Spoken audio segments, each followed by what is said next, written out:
Great, welcome, Dan. Thanks very much for joining us today. I was wondering if you could just start off by kind of introducing yourself and giving a broad overview of your work with the Northumberland Cricket Board.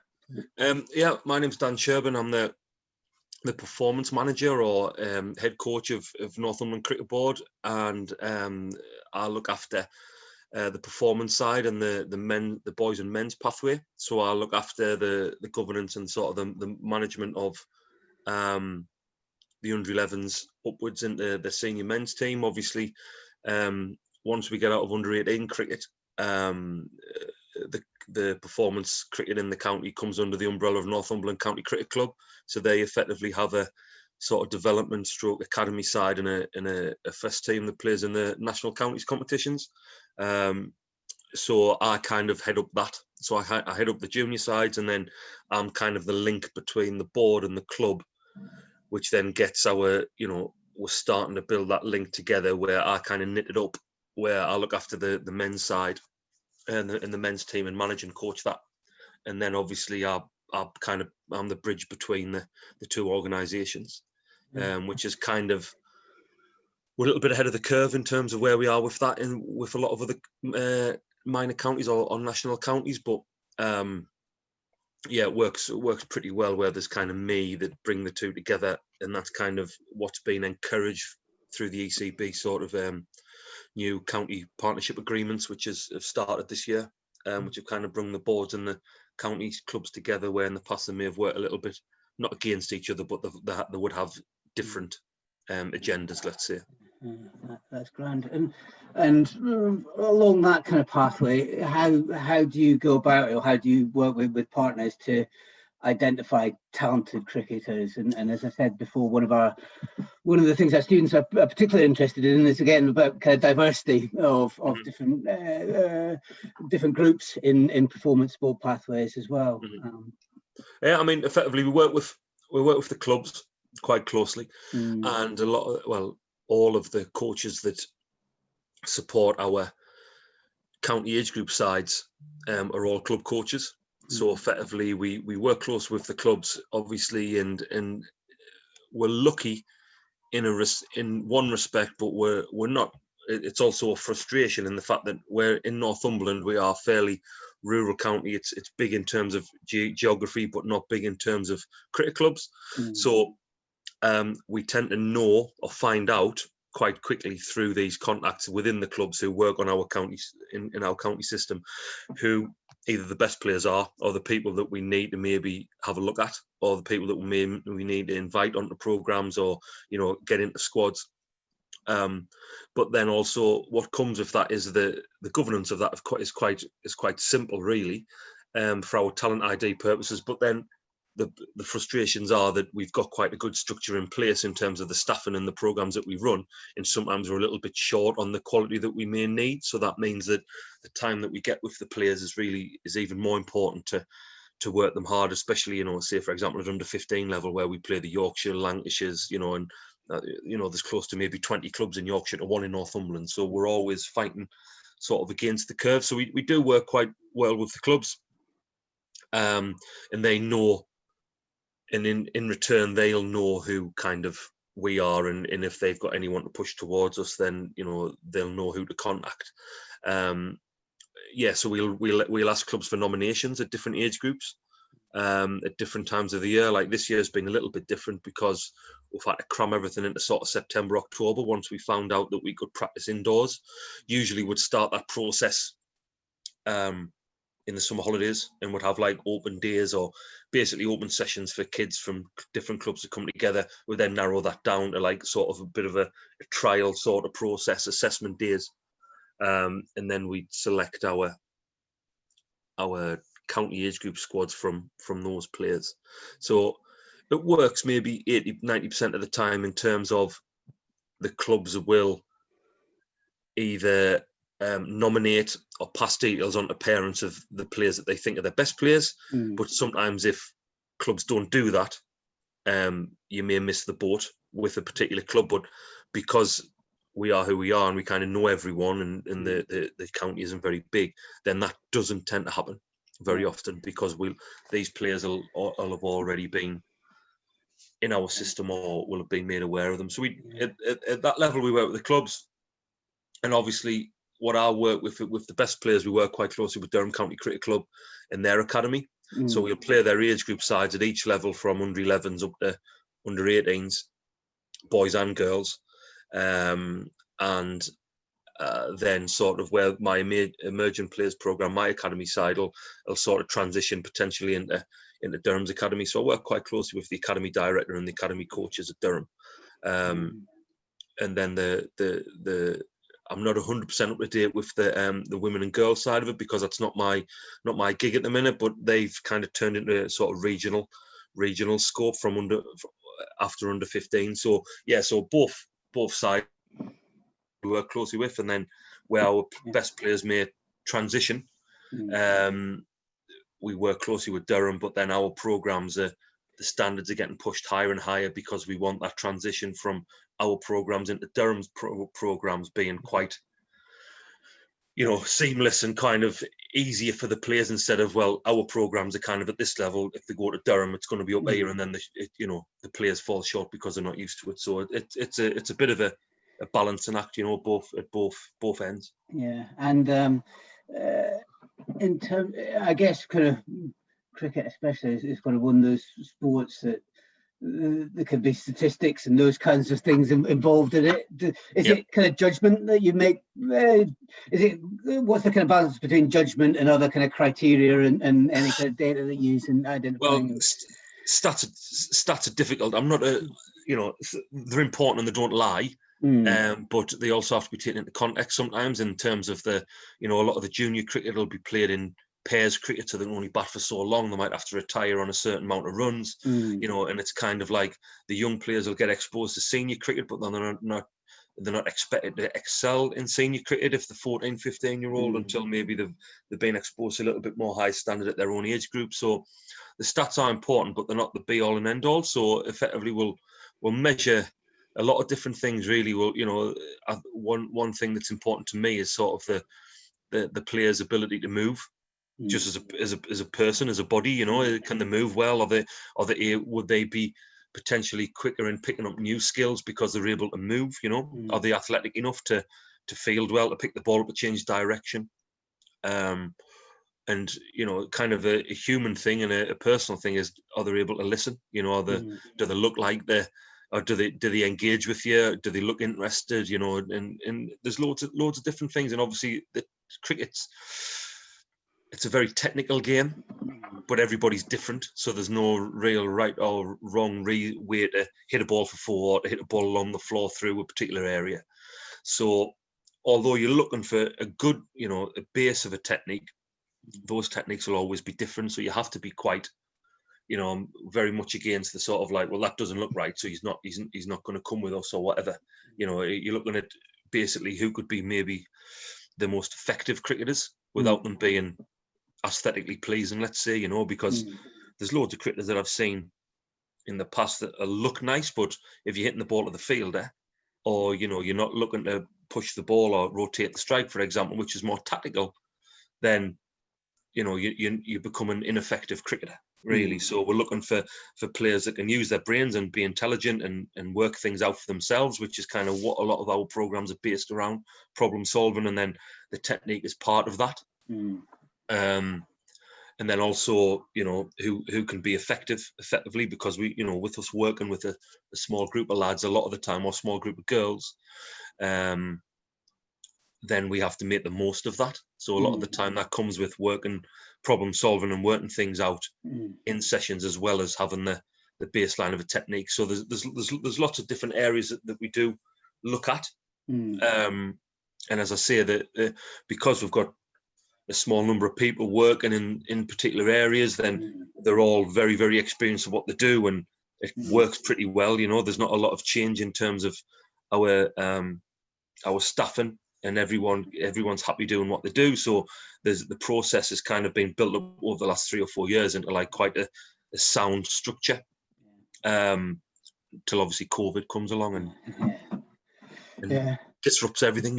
Yeah, and I guess cricket is, particularly maybe in certain areas of the country, has a kind of a reputation as being a kind of private, dominated by private school kids, kind of white. Is that an issue you recognise in Northumberland, or anything you can do to overcome that?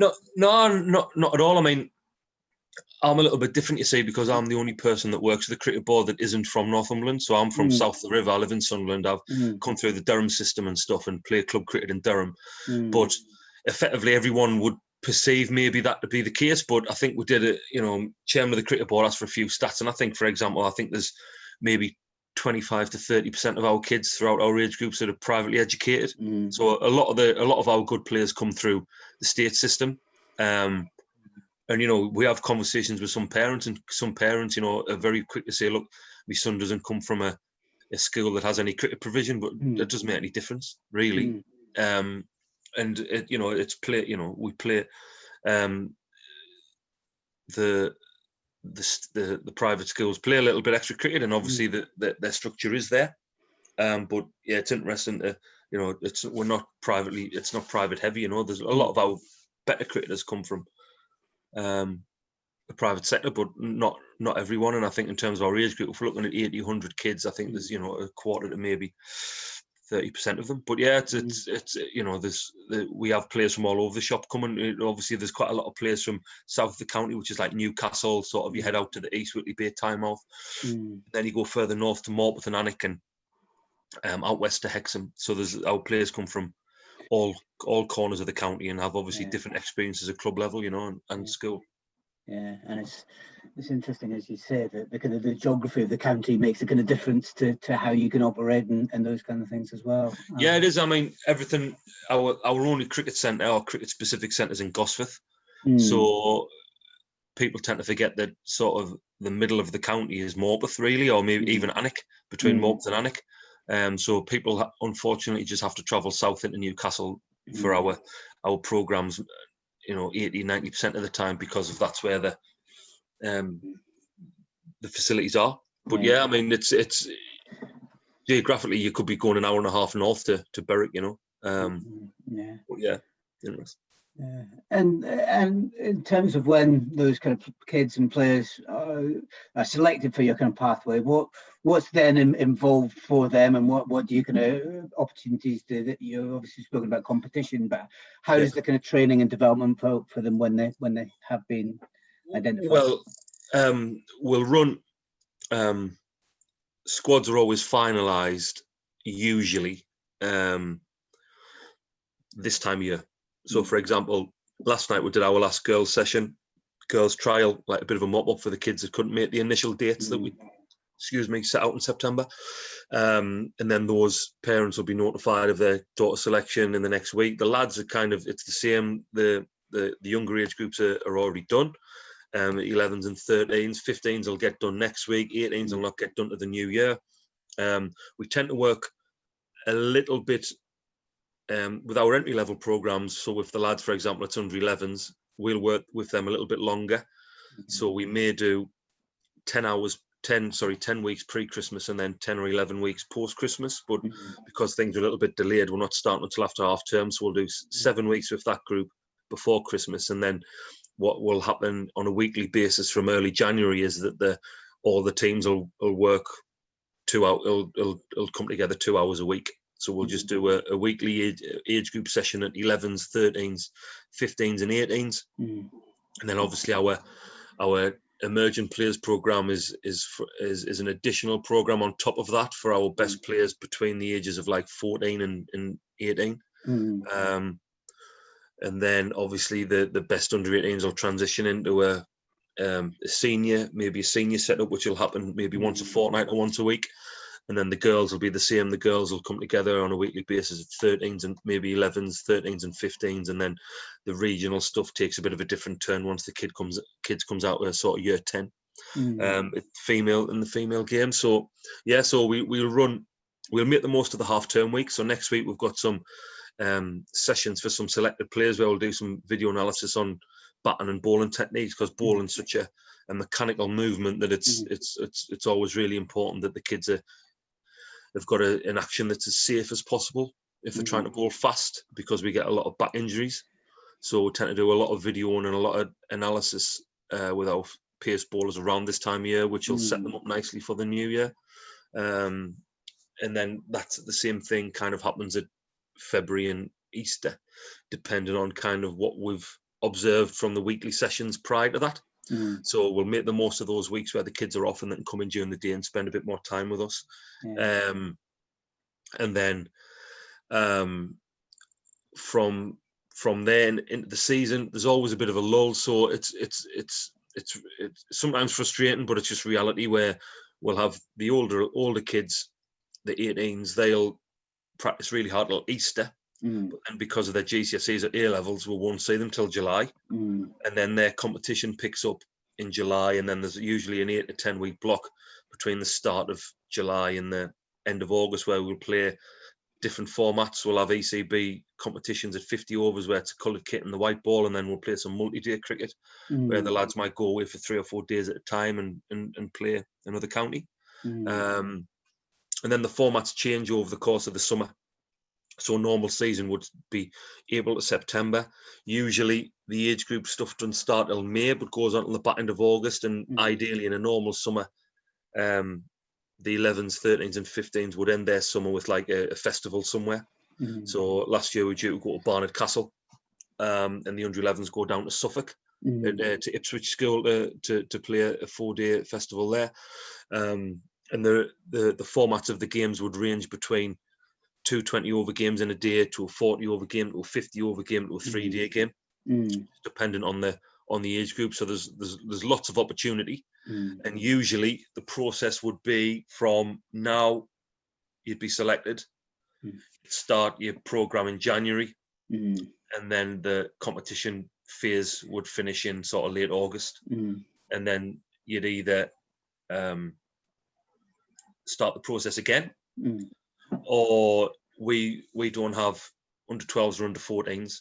So because of what I mentioned before about the sort of lack of big numbers, a lot of the bigger counties will run teams at each age from 11s all the way through to 18s with maybe 16, 17 missed out.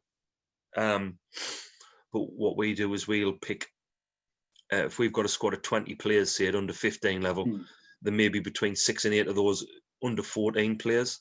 So then they would stay with us for 2 years. And what we find is under 15s cricket, it's usually men's cricket. It's played at the same length pitch as a men's game. The rules and regulations are the same as, if we play an under 15 inter county game against Scotland, the rules in that game are the same rules as what England would play if they play Scotland in an ODI. So the ECB have set the rules out. Once you get to under 14, the 50-over cricket, the rules are the same throughout, which makes the kids can learn their craft and get pretty good at it over time. So that works pretty well.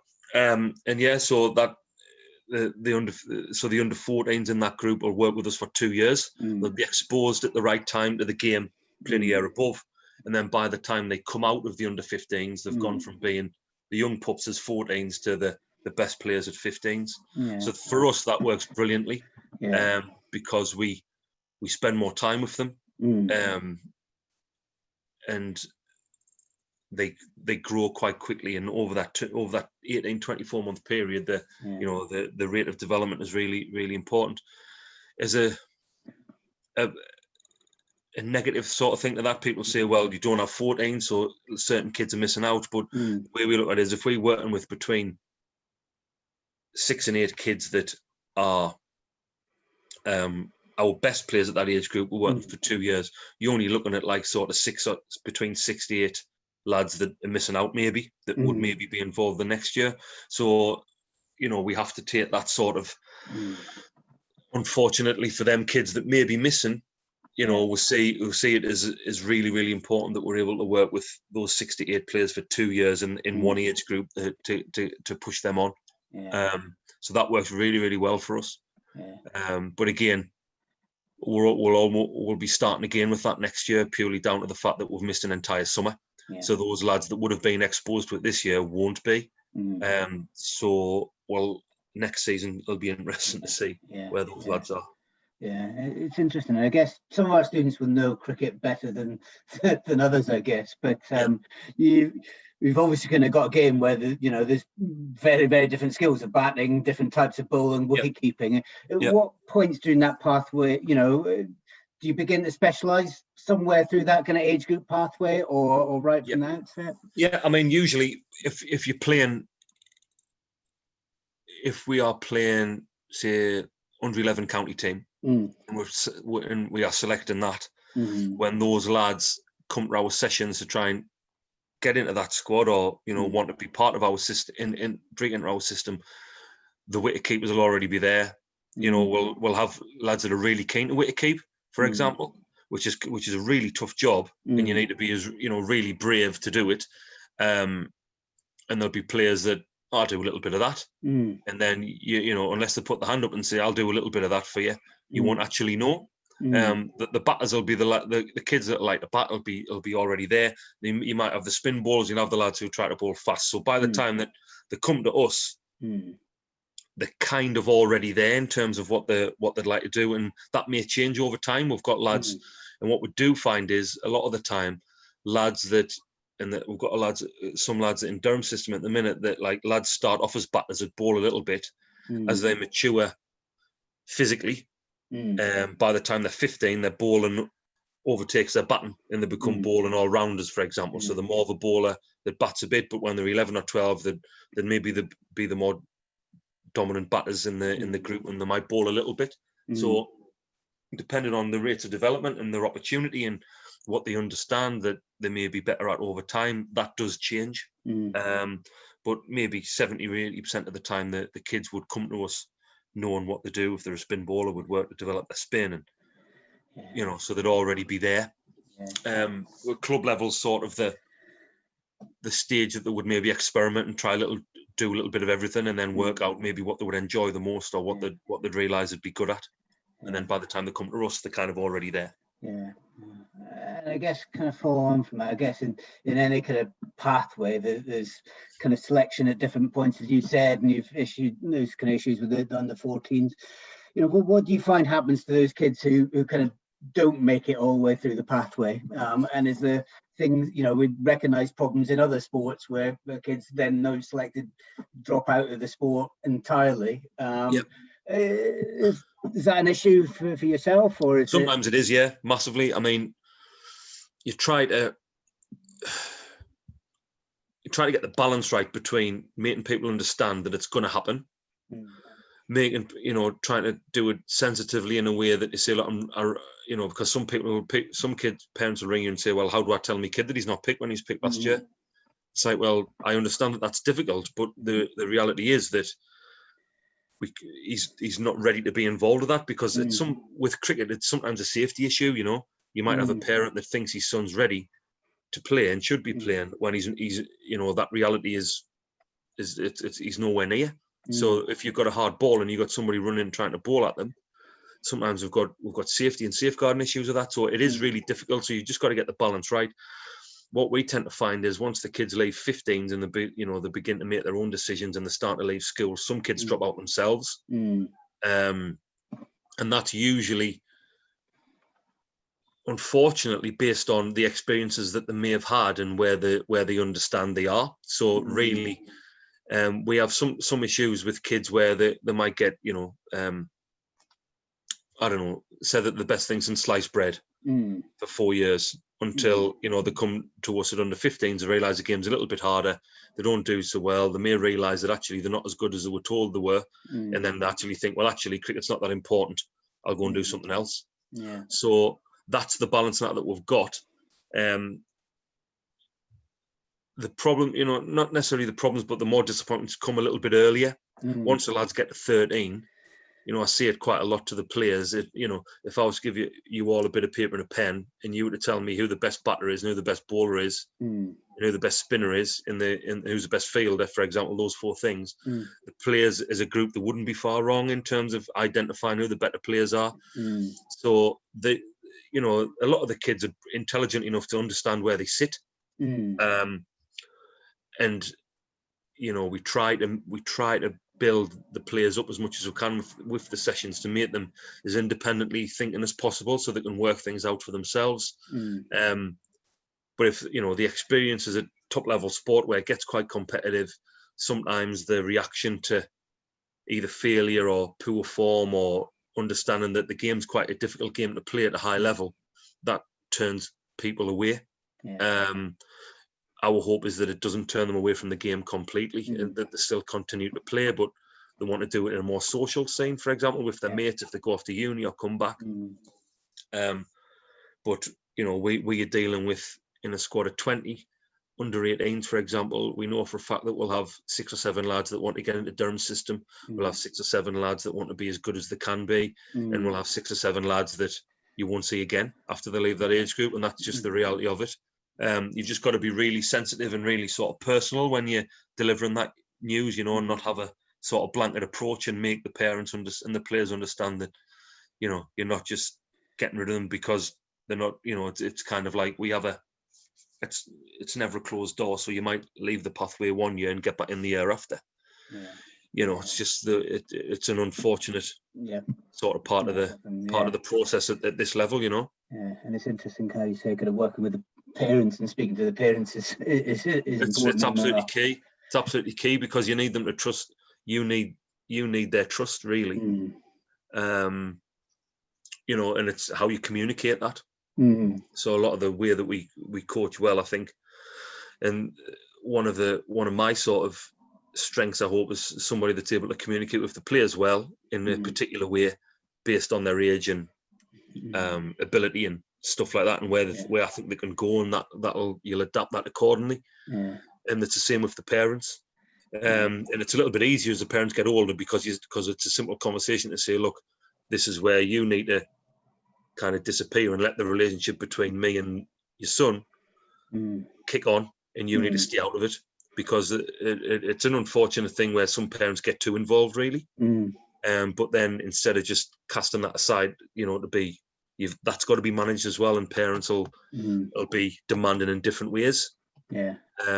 So the more that I do it, and the more that the team of people that I work with do it, or work under us or for me or with me, whatever it is, we get better at that. And a lot of the time it's easier when you know the parent, because you've dealt with them for longer, or the player's the same. So then you naturally fall into a particular way of communicating. It's grand. It probably leads me on to kind of a final question, Dana. From one of the things our students will be working through will be trying to kind of develop proposals for projects, sports development programs themselves. Is there any kind of particular, beyond the things that you've said, I'm sure they'll pick up a lot from what you've said, but beyond those things that you've said, is there any other kind of particular advice you would give to kind of students when they're thinking about kind of how to kind of create, design, implement kind of performance related sports development programs? I think you know, a lot of the time, in terms of managing above and kind of the expectations that are based on us, for example, as a county, is that we've got to meet certain standards, but it's kind of it's up to us how we do that. So I think that as long as you've got clarity over what you're expected to achieve, it's kind of how you know. I mean, for us, and for me especially, and I'm lucky because I've got, as I said, not a massive number of people that I work with. The communication is very, very important, and then your understanding of the players and the people that you're working with, and the stakeholders that you might be working alongside. That's crucial, because then what I tend to do is I'll communicate with the people that I'm working with that I trust. And I'll get their feedback on what I think we should do. If it's making a decision, I'll collate that information together, and then I'll make a decision based on what I think plus what these other guys think, and then they feel, I suppose, valued as part of the team, because I've asked their advice, and they then understand that I've made the decision based on the information that I've got together, and then put my stamp on it as somebody that's leading the program. So yeah, that's what I would say. I would look to, you know, but as I say, that takes time, doesn't it? So if you've got to build up a experience and knowledge in your field, and have a confidence about how you're going to deliver it, but then also it's kind of check for understanding. If you're trying to do a little bit of coach ed, isn't it? It's trying to, you know, making sure that you're down the right lines, because you don't want to just make a decision on your own that could, where again you might think that you're right, and then you're going down one alley, and then what everyone else is expecting and what you're expected to do is the opposite. And that kind of builds your confidence, builds your confidence up in your team, and then depending on what you're looking to do, you should then have a clearer understanding of how you can execute that. Yeah, well, that's brilliant advice, Dan, and thanks ever so much for your time. I'm sure our students will really value it. And so Pleasure. thanks very much, Dan. No bother, mate. Cheers.